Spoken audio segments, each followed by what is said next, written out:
কৃষক বন্ধুর ভেরিফিকেশন শেষ হলে আমরা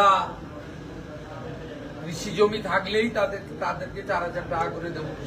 এই মুহূর্তের সব থেকে বড় খবর, কৃষক বন্ধু প্রকল্পে টাকা কবে থেকে দেওয়া হবে, কারা কারা এই টাকা পাবে, কারা কারা এই টাকা পাবে না, কি কারণে ফর্ম রিজেক্ট করা হচ্ছে, সেই বিষয়ে কিন্তু সঠিক আপডেট জানানো হয়েছে।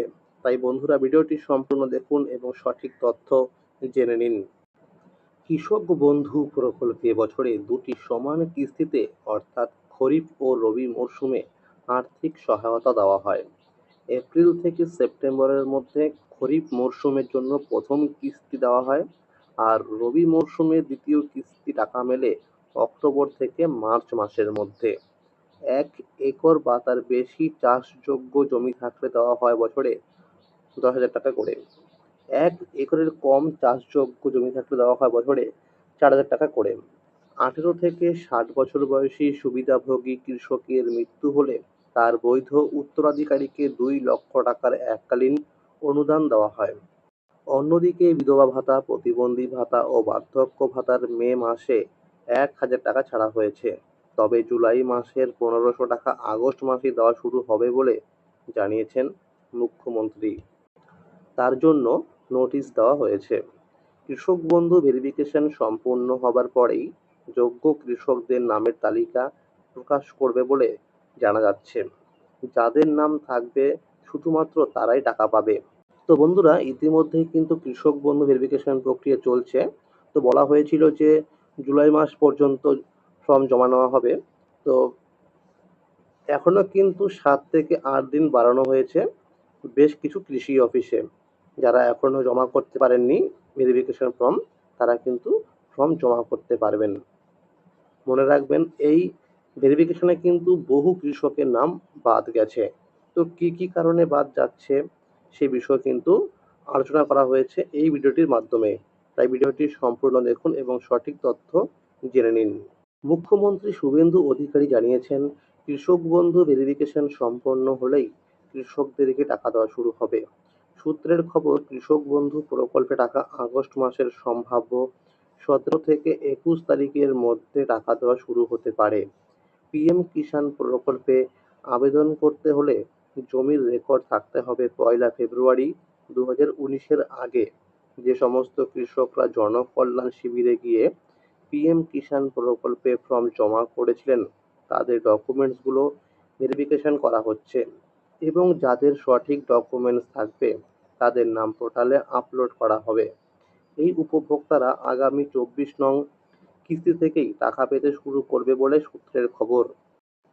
অর্থাৎ প্রতি কিস্তিতে মিলবে 3,000 টাকা করে। অধিকাংশ কৃষকরাই বলছে, এই সরকার থাকলে অবশ্যই আমাদের কৃষক বন্ধু প্রকল্প টাকা বাড়বে। শ্রাবণ মাসের দ্বিতীয় সোমবার জল্পেশ্বর মন্দিরে পুজো দেন শুভেন্দু অধিকারী। তারপরে মন্দির সংলগ্ন অনুষ্ঠান মঞ্চ থেকে উত্তরবঙ্গের উন্নয়নের বার্তা দিয়ে বলেন, উত্তরবঙ্গের সার্বিক বিকাশ আমাদের সরকারের অন্যতম অগ্রাধিকার। ভাষণের শুরুতেই রাজ্যের প্রতিটি কৃষককে প্রধানমন্ত্রী কিষাণ সম্মান নিধি যোজনার আওতায় আনার উদ্যোগ নেওয়া হবে বলে জানান তিনি। কৃষক বন্ধু প্রকল্পের কথাও জানান মুখ্যমন্ত্রী।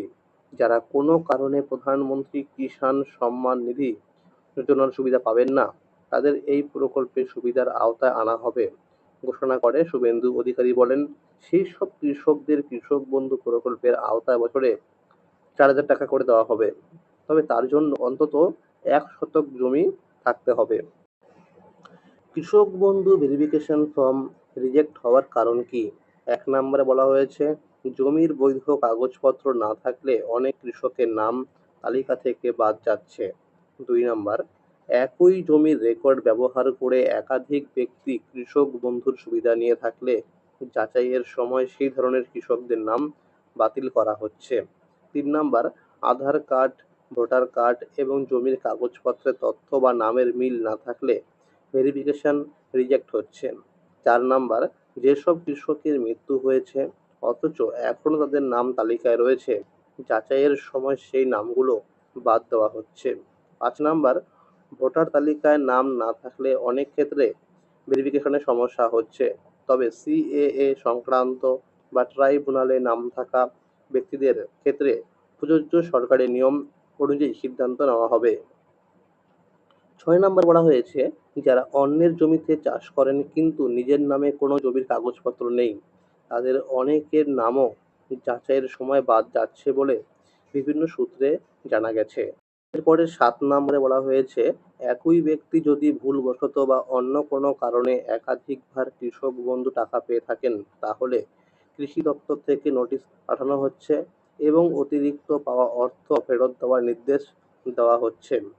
৮ নাম্বার, ভেরিফিকেশন ফর্ম পূরণের সময় কেবিআইডি নম্বর ভুল লেখা হলে আবেদন শনাক্ত করা সম্ভব না হওয়ায় ভেরিফিকেশন রিজেক্ট হতে পারে। তো বন্ধুরা, অনেকেই কিন্তু ফর্ম ফিল আপ করার সময় কেবিআইডি নম্বর ভুল দিয়েছেন, এই কারণে কিন্তু তার ফর্মটি রিজেক্ট করা হচ্ছে। এবার কিন্তু কৃষক বন্ধু টাকা দেওয়া হবে ডিবিটি পদ্ধতির মাধ্যমে, অর্থাৎ যে ব্যাংক অ্যাকাউন্টের সঙ্গে আধার লিঙ্ক থাকবে, অর্থাৎ ডিবিটি লিঙ্ক থাকবে, সেই অ্যাকাউন্টে কিন্তু টাকা ঢুকবে।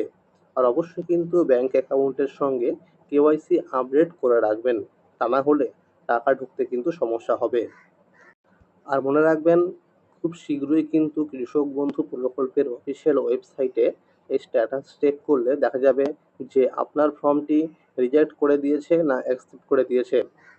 আর রিজেক্ট করলে কি কারণে রিজেক্ট হয়েছে তারও কিন্তু সেখানে শো করবে। এরকমটা কিন্তু সূত্রের খবর। তৃণমূল সরকার থাকাকালীন কৃষক বন্ধু যে নিয়ম ছিল যে যদি 18 থেকে 60 বছর বয়সের মধ্যে কোনো কৃষক মারা যান, তাহলে তার পরিবারকে দেওয়া হবে 2 লক্ষ টাকার অনুদান। তো এই বিষয়ে এই বিজেপি সরকার এখনো পর্যন্ত কোনো ঘোষণা করেনি যে এই নিয়ম থাকবে কি না। তো যদি কোনো নিয়ম চালু করা হয় তাহলে কিন্তু আমি আপনাদের জানিয়ে দেব। আর মনে রাখবেন, খুব শীঘ্রই কৃষক বন্ধুর সংক্রান্ত একটা অফিসিয়াল নোটিশ কিন্তু পাবলিশ করা হতে পারে, এরকমটা কিন্তু সূত্রের খবর উঠে আসছে।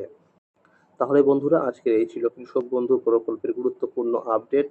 এইরকম আরও নতুন নতুন আপডেট সবার আগে পেতে হলে চ্যানেলটিকে অবশ্যই মনে করে সাবস্ক্রাইব করে রাখবেন এবং সকলের কাছে শেয়ার করে দেবেন। আর যদি ভিডিওটি ভালো লেগে থাকে অবশ্যই একটি লাইক করে দেবেন। ধন্যবাদ।